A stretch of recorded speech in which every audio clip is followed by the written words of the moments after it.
There we go, we're live. Good morning, everyone. Welcome to Think and Grow Rich Daily Hangout. My name's Sandy Levesque, out here in Lisbon, Portugal, where it's actually very rainy today. There's been a massive rainstorm. My dog wouldn't go out.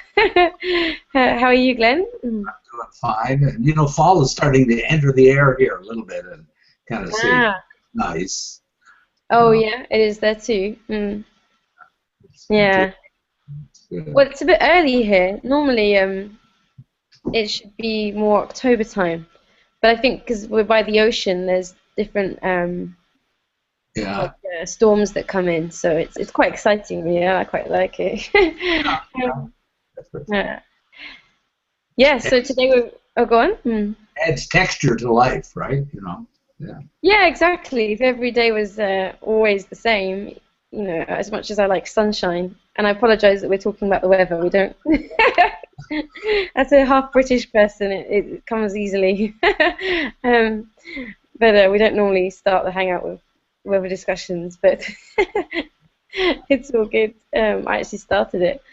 So yesterday we read about emotions and um, using them to advantage, not having emotions allow poverty consciousness to kind of take hold, in your life. Um, and I'm just going to get the right page up. It was. Do you remember what number it was, Glenn? You were up to? I'll open mine up to it. I think it was one. Oh, it was 185. That was it. Oh, okay. Yeah, yeah. So we looked at like the power of thought basically, and we shared some examples from history. I was just reading today about one of those examples again, talking about a guy who was found himself lost at sea with two other men in the 40s during the World War, and they spent nearly 50 days on a tiny piece of driftwood, basically, fighting off sharks, fighting off starvation because they didn't have anything to eat or drink, and survived. And they survived by telling stories, by having positive emotions about what was going to happen, and not allowing themselves to get into fear that they would die. And it's just a really apparently it's going to be made into a film, Glenn. I don't know if you knew that. Oh no, I didn't know that. That would be great. Yeah. Yeah. Yeah, I He was just buying the just book. passed in the last year. I think he just passed. He was 92. Would you Oh, he believe? passed away. Ah, I didn't know Uh, that. He lived in Yeah, Torrance, California. That's where he was born, actually, Torrance, yeah, California. And yeah, amazing man, amazing man. You know. yeah, yeah. The book is called Unbroken, which is a Yeah. biography of him, basically. So yeah, and it was saying it was a New York Times bestseller, and now it's being made into a major motion picture. So And Laura Hildebrand is the lady that did Seabiscuit. I don't know if you ever saw Seabiscuit. Another wonderful movie. Wonderful movie. oh no, I haven't seen it actually. Maybe I'll put that on my list as well. Then. Yeah. So if you're, if you don't quite understand how powerful your emotions can be, that book or what we're reading here will help you to start to harness that. And I have a tool actually to share after we've done the reading, which can help you to work on this, because I think that's like doing the exercise that he suggests helps as well. And then there's something extra which I've been doing since I read the book you recommended. Is really useful. So I think Cool. it's one of the best things I've ever come across Well, for I want to understanding hear about that. emotions. I'm looking forward to that. Yeah, I'll share it. Yeah. So okay, so I'm conscious that we've got quite a few people watching. Should we? Would you like to read, Glenn, or who read yesterday? I think I read yesterday. Okay, I'll read then. Yeah. Okay, great. Okay, cool. So, I'll share my screen. um, right. Oh yeah, here we go. Da-da-da. Okay, here we go. So this is chapter 12, and it's the 11th step towards riches. And it's actually the subconscious mind is the name of this chapter. But what we talked about yesterday was emotions. So, if you pray for a thing, but have fear as you pray that you may not receive it, or that your prayer will not be acted upon by infinite intelligence, your prayer will have been in vain. Prayer does sometimes result in the realization of that for which one prays. If you have ever had the experience of receiving that for which you prayed, go back in your memory and recall your actual state of mind while you were praying, and you will know for sure that the theory here described is more than a theory. The time will come when the schools and educational institutions of the country will teach the science of prayer. Moreover, then prayer may be and will be reduced to a science. When that time comes, it will come as soon as mankind is ready for it and demands it. No one will approach the universal mind in a state of fear, for the very good reason that there will be no such emotion as fear. Ignorance, superstition, and false teaching will have disappeared, and people will have obtained their true status as a child of infinite intelligence. A few have already attained this blessing. If you believe this prophecy is far-fetched, take a look at the human race in retrospect. Less than 100 years ago, people believed that lightning was evidence of the wrath of God and feared it. Now, thanks to the power of faith, people have harnessed the lightning and made it turn the wheels of industry.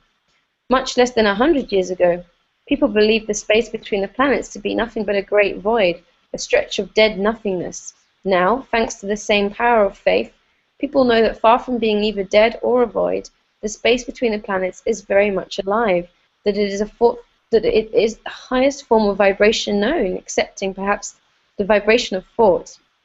Moreover, people know that this living, pulsating, vibratory energy which permeates every atom of matter and fills every niche of space connects every human brain with every other human brain. Wow. What reason have people to believe that this same energy does not connect every human brain with infinite intelligence? There are no toll gates between the finite man of man and infinite intelligence. The communication costs nothing except patience, faith, persistence, understanding, and a sincere desire to communicate. Moreover, the approach can be made only by the individual himself or herself. Paid prayers are worthless. Infinite intelligence does no business by proxy. You either go direct or you do not communicate. You may buy prayer books and repeat them until the day of your doom. Without avail, thoughts which you wish to communicate to infinite intelligence must undergo transformation, such as can be given only through your own subconscious mind.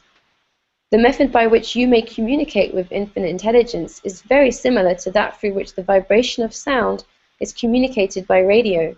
If you understand the working principle of radio, you of course know that sound cannot be communicated through the ether until it has been stepped up or changed into a rate of vibration which the human ear cannot detect. The radio sending station picks up the sound of the human voice and scrambles it or modifies it by stepping up the vibration millions of times. Only in this way can the vibration of sound be communicated through the ether. After this transformation has taken place, the ether picks up the energy, which originally was in the form of vibrations of sound, carries that energy to radio receiving stations, and these receiving sets step that energy back down to its original rate of vibration, so it is recognized as sound. The subconscious mind is the intermediary which translates one's prayers into terms which infinite intelligence can recognize, presents the message, and brings back the answer in the form of a definite plan or idea for procuring the object of the prayer. Understand this principle, and you will know why mere words read from a prayer book cannot and will never serve as an agency of communication between a mind of people and infinite intelligence. Before your prayer will reach infinite intelligence, a statement of the author's theory only, it probably is transformed from its original thought vibration into terms of spiritual vibration. Faith is the only known agency which will give your thoughts a spiritual nature.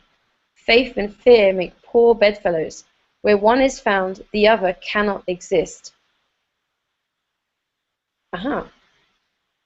Okay, I'm actually going to stop there because even though we didn't read much, this is a really important piece of the book, and I have some extra information from another book, which I think will help people to get this even more. So I didn't expect it to end so suddenly. Well, you know, it really is a rich thing, though, too, they're talking about there. Yeah. You know, And do you notice that when you listen to Bob Proctor, and also when I listen to Mary Morrissey, they refer a lot to to quantum theory, you know, in the fact that Yeah. they talk a lot about vibration and things like that. And that's exactly what we're talking about there when you use prayer combined with faith, right? Is Yeah. that it's like your TV remote control, right? If you want channel 5 and you're on channel 4, you're not gonna know what's on channel 5, Yeah. right? You have to Exactly. you have to find the you have to use prayer and faith to get on the right vibration, right? Yeah. To Yeah. lock in, you know. Exactly. And something that I think can help with this is, sometimes you hear that I've had this before where you know that if you don't emotionalize a thought that you're putting out, that's something you'd like, something you're asking infinite intelligence for, even if you know you need to have good, let's say, emotions about it, sometimes you don't, and you don't know what to do about it, or you don't know how to, or you just kind of don't really do anything about it. And a book that I've just been reading, Why Quantum Physicists Do Not Fail, the one that you recommended, Glenn. Thank you again so much for recommending that. It shares a really simple tool which I find really effective. I've only been doing it for a day, but I can already notice a difference.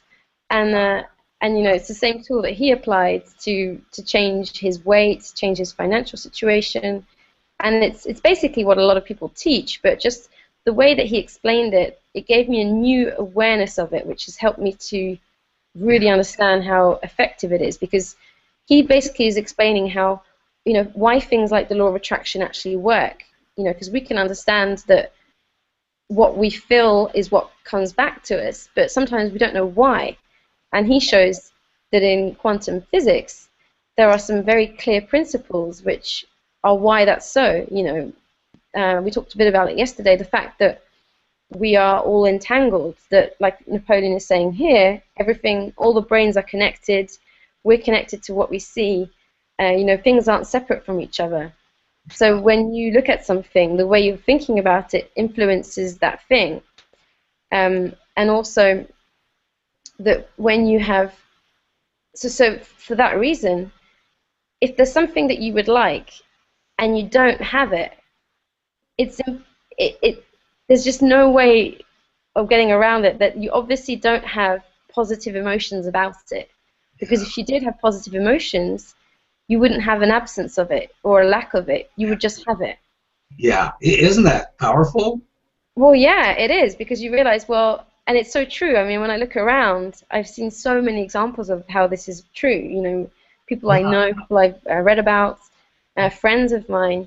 When if you genuinely have positive emotions about it, it's impossible not to have it. And so when you don't have something that you would like, that the top of your mind thinks you would like, what he suggests to do is that you become really attentive to any kind of emotions that you have about that thing. Yeah, Yeah, talking to Chico. So, for example, any fears or any moments where you suddenly have this sinking feeling is how I often perceive it. When something is worrying you, but it's just kind of, it suddenly pops up into your mind and you feel a bit worried, and then you just kind of ignore it, or you just carry on, or you think about it. And so what he suggests to do is to depersonalize it, disattach yourself from it, and say to yourself, and use it as almost like it's like he says, it's a bit like when your body you have pain in your body, it's like a message from your body that something needs to be looked at. It's like a way of communicating. He says that those bad emotions are like a way of, it's like something that you need to look at. It's not something to be afraid of, and you can actually start to be grateful for them, because it's giving you an awareness of where something's not in alignment with what you say you want. yes. And so I found after reading that I had certain feelings like that I do just ignore, or that I have just kind of, I'm so Suppressed. used to having them. Yeah, I think, and this is another key part, is that when you're so used to having them around, you just kind of, it's almost like a bad smell that you're just used to having, you know, and you don't do anything Like about being it. fish in the water, right? Being fish in the water and not understanding that you're in the water, right? I mean, the water is there, right? You know.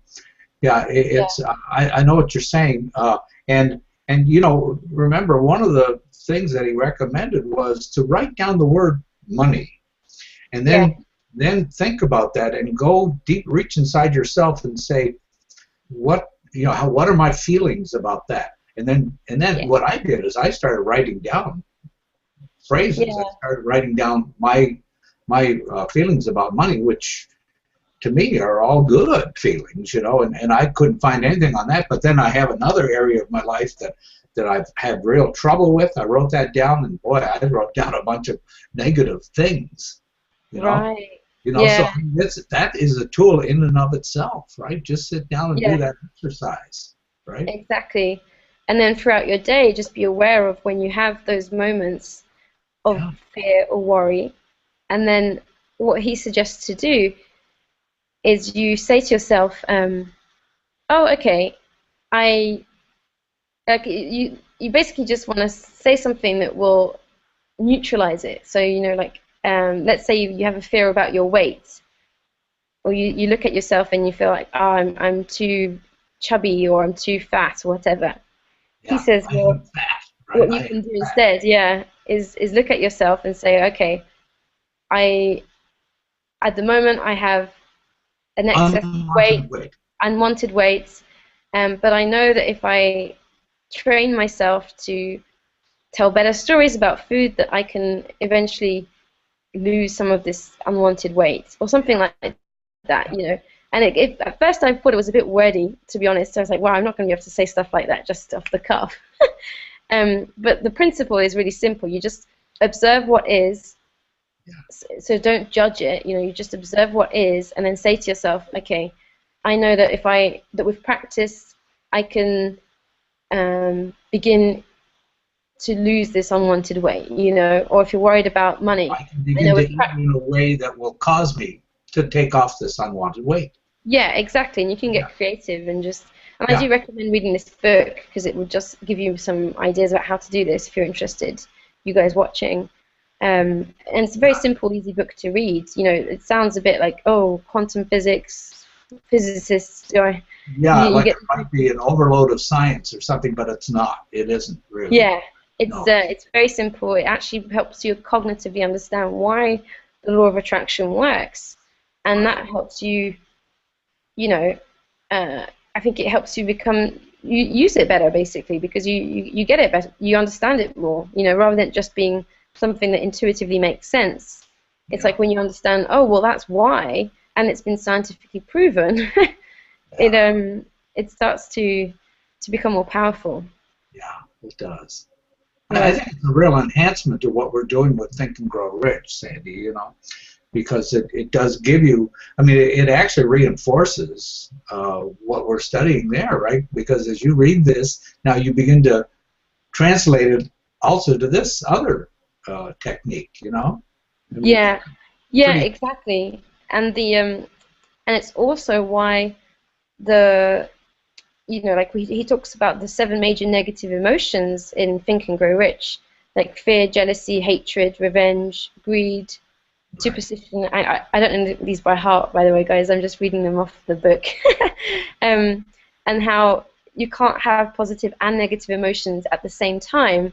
And this is why, because what you observe and the way you observe it is what will happen. So if you've got fear and at the same time a happy feeling about something, it it's impossible because you can't have one or the other. So you know, and then understanding why that's going on helps you to start to fix it because you realize it's not just the other thing that we mentioned yesterday, which has really helped me have a new understanding of it, is realizing that in the same way that we create habits of action, you know, like brushing your teeth every morning or putting on the right shoelace instead of the left one first, tying the right shoelace, I mean, you know, this in the same way that we do that, we have habits of thought, neural pathways that have been already created and that just come back again and again. So when you realize that, you can just see, oh wow, I have a fearful emotion when it comes to money or to the way I look, to my weight. I'm going to notice it every time and start to reframe it so that it starts to change. Because if you do this diligently, it Yeah. really does start to change. And so this is like an extra tool to actually do that. Yeah. Just to summarize what you're saying, in the book he says, you learn to tell new stories. You don't tell it like it is. You learn to tell new stories based on the way you will be, based on the way you will Yeah. become. Right. Yeah, exactly. Yeah. And That's then right. the other important point I think that people should know is, like you were saying about you feel bad about your weight or this or whatever, is one of the things he counsels you is do not use ugly words about yourself, right? Yeah. Do not use ugly words. You just cut them out of your vocabulary.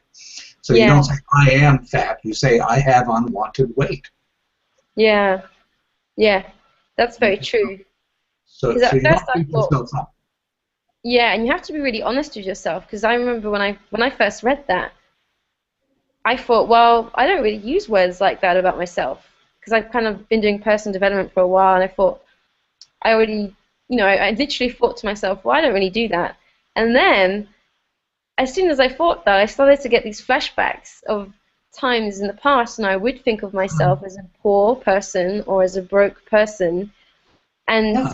and I had this really big realization that if you see yourself as a broke person, like the book about the guy who got shot down in the ocean and survived for 47 days is called Unbroken, Unbroken. because Unbroken. he refused to see himself as broken, and he told himself positive stories with positive emotions about surviving and celebrating that survival and what he would do when he got back to shore and Yeah. what meals he would cook, the ingredients that would go into those meals.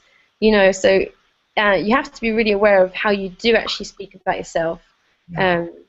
Um, Great and example. Great example. yeah, yeah, because sometimes we don't think we're doing those things, but actually we are, especially if we've been around that kind of emotion for a long time. It's a habit, but the cool thing is, and this is I think why I got so excited when I read this book about quantum physics, is that habits can change. There's nothing. They are they do get very ingrained in us, but there's nothing that can stop us from changing them. And if you're interested in that, there's another great book called The Power of Habit, which will just blow up your whole reality about this, because it shows you in a lot of detail in a really um, interesting way. It's not boring at all, because it's written. It was a New York Times bestseller also, written by a journalist. So it's very easy to read and very easy to understand the principles. But you realize that there's a part in your brain which stores things you do repeatedly, and it stores them, but it's not like they're put in cement and you can never change them. You can become aware of them and just change them, but most people never even become aware of them. So they think it's like they're doomed to always do that same thing, but the whole book shows you can change your habits and change your life, and it gives loads of examples of people that have done that, so it's really inspiring. And a thing that he says is the best way to, and Bob Proctor talks about this, it's a lot easier, more effective to create a new habit rather than to try and stop an existing one. Yes. Yes. Yeah. So you replace. The energy you put into the new habit pushes the old energy out, right? I believe. Yes. Yeah, it's exactly, Right? and that's basically what Greg is doing in and Napoleon is suggesting in Think and Grow Rich, and why quantum physicists don't fail, is create new habits. With Think and Grow Rich, with the statement that you read to yourself every day. It does work. I've actually now memorized my statement, my chief description, my chief aim, and the self-confidence formula. And it feels so empowering. Like I say it out loud in the morning and the evening, Yeah. usually when I'm out walking with my dog, and it just feels, you feel like you're talking to the universe, and you're saying, I will do this, and I am doing this. And that's a way of creating a new habit, instead of having those negative emotions and those old thought patterns, you're Yeah. creating a new one which is more powerful, like you just said, Glenn, and it kind of pushes the other ones out. It's like hey guys, sorry, we're in town now. Right, right, You go and get some you rest. know, in your written statement and the fact that you're reciting it, you know, morning and evening, in a way, that's a prayer to the universe too, right? Yeah, You know, yeah, so exactly. you know, and as you build your faith around that prayer, of course, the universe is gonna give you exactly what you need, what you want. You know. Yeah. Yeah, and I really encourage people to do this, even if you don't feel like it will work, because that's how I honestly, if I'm totally open here, quite, I just didn't really get excited about it the first time I heard Napoleon talk about this. And I did it, and I stopped, and it's only been in the past sort of 4 months I've really diligently done it. Yeah. And it was hearing, and I'll just repeat it again because I think it's such a powerful example, and more people need to know this. The guy that inspired me to start this hangout, he shared how when he memorized it and he started to read his statement and his chief aim every day as he was walking out under the stars, Yeah. and he was living in a trailer van, had a huge medical bill for his son hanging over his head, barely making $300 a month for a family of four. This was about 9 years ago, but still, really in a lot of hardship, and he didn't know what else to do except pray to God, and he got the sense to become a student of this book that we're doing this hangout every day on, and to and as he would read this statement and eventually memorized it, he said the more he said it, the more faith he had that it was going to happen. And then it just started to happen. And he started to become a leader in what he was doing. And emails were coming around from the company he worked with his name in them. When previously he was the one reading them and thinking, well, when will I ever be successful? Yeah. Yeah. Yeah. So it's an amazing. That's in chapter 2. If you want to go and do that, I really recommend it. So cool. I think we covered a lot today. So you didn't get your morning walk, I guess, with the weather not permitting. No, I tried to. I was up early again, but it's so funny. Mr. Chico, who's just lying here, Yeah. the connection's a bit slow on the sofa next to me. He refused to go out today. I was gonna try and take him out before it got really torrential, Yeah. and dogs are so intuitive. Before we even opened the door, he sensed that it was really rainy outside, and he wouldn't even leave Not the today. yeah. He stayed in his basket and looked at me like, if you think I'm going out there, you can think again. Well, That's maybe very it'll clear up. Maybe it'll clear up, and you can fit in a brief one. You know. Yeah, it's already getting clearer, so I think we will. Maybe right now, actually. By the way, I messaged you. I messaged you with a link. Okay. I messaged Okay. you with a Dropbox link. Oh, cool. Okay, about the book you mentioned yesterday, or No, no, it's Wallace and Edward. the film. Yeah, I remember. Yeah, exactly. Oh, cool. Okay, thank you. I, Thank you so I much. messaged you on Sandy Levesque. You know. Okay, on Facebook. Okay, I'll check. I haven't been in since I put the hangout up.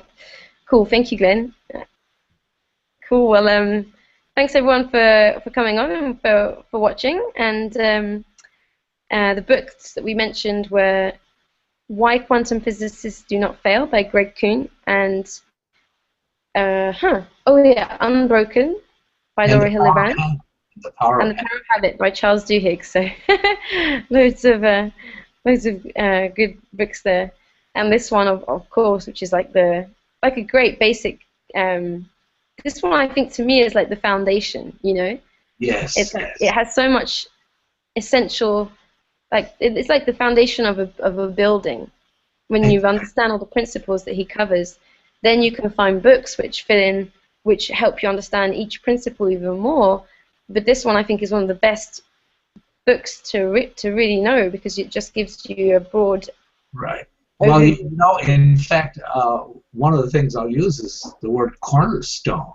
Right. Mm, Think yeah, of this book as the cornerstone, and then think of the other books as bricks, right? That you're going to build around that. exactly. Yeah, that's a great way of describing it. Yeah, Yeah. So, cool. Well, have a great day, Glenn. have a Thank great you day, for too, sending the Sandy. film. I know I'll watch that this week. Uh, um, Watch it over the weekend, I think. cool. All right. Well, stay warm, everyone. Yes. Have a great day, You and too. back tomorrow at the same time. Okay. Bye bye. Bye.